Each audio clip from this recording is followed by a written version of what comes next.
BBC News at midday.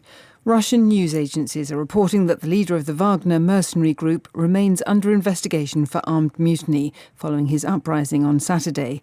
It had been claimed that charges against Yevgeny Prigozhin were to be dropped and he would move to Belarus in exchange for calling off the rebellion.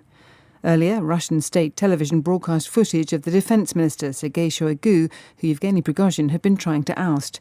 It's not clear when the clip was filmed, but it's being seen as a show of authority by the Kremlin, as our correspondent Sarah Rainsford explains. Today is all about Operation Restore My Reputation. And as part of that, state news agencies almost simultaneously dropped the news that the criminal case against Yevgeny Prigozhin was still open. The investigation into a man Vladimir Putin had publicly declared a traitor is still ongoing. That may well explain why Prigozhin is lying low.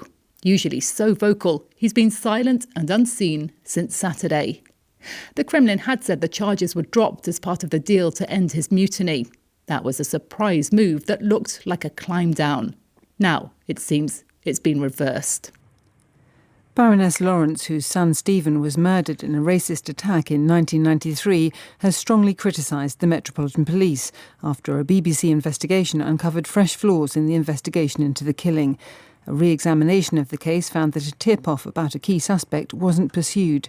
He can now be named as Matthew White, who died 2 years ago. Scotland Yard has apologised. Baroness Lawrence said it was infuriating that not a single police officer faced action over the failings.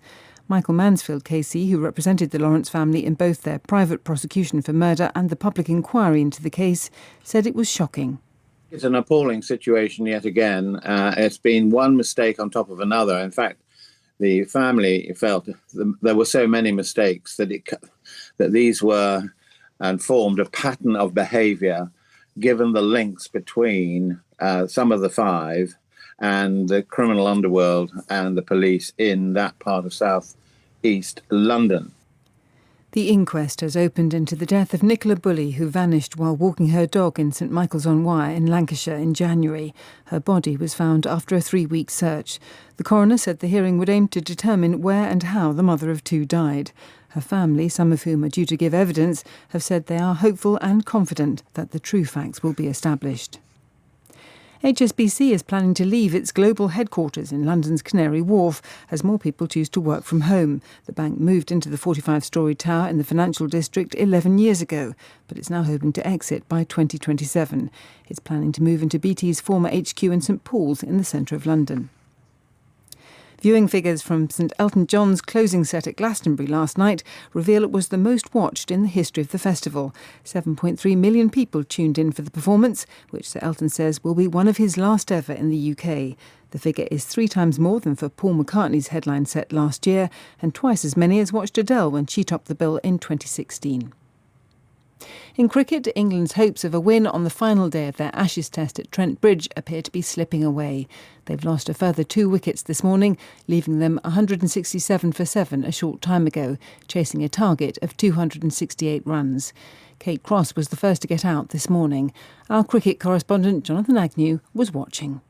Gardner is in. Oh, driving at this and edged and gone. England lose their first wicket of the morning. And Kate Cross doesn't look like she's going to refer this. The finger went up straight away. A good take from Healy. It's not going to be a sterling 50 from England's night watcher. Jonathan Agnew reporting. BBC News.